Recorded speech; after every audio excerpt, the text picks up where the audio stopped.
In this video, I'm going to show you how to put training wheels on a bicycle.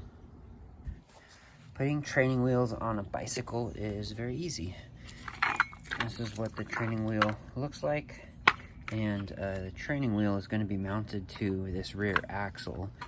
And essentially what they do is they help provide stability for the kid as they're learning to ride a bike. And they're kind of like bumpers when you're bowling.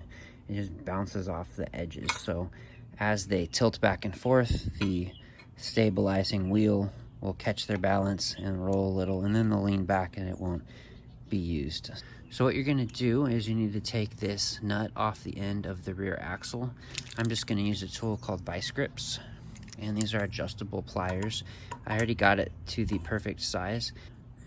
So you put the vice grip on and you pinch to lock it in, and we're gonna be twisting counterclockwise to remove this end nut.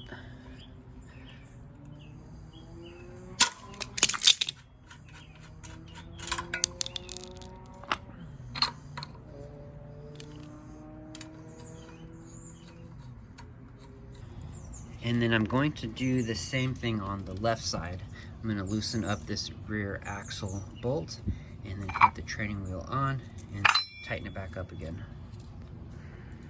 And then you're going to twist counterclockwise to loosen this up.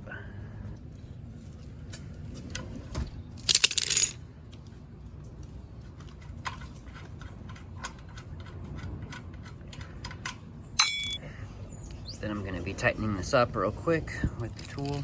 One moment.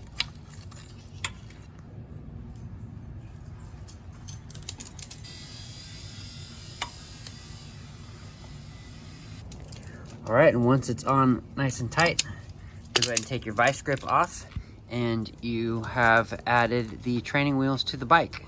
It's very easy to remove, same process but in reverse. I hope that video was helpful for you. Thank you for watching.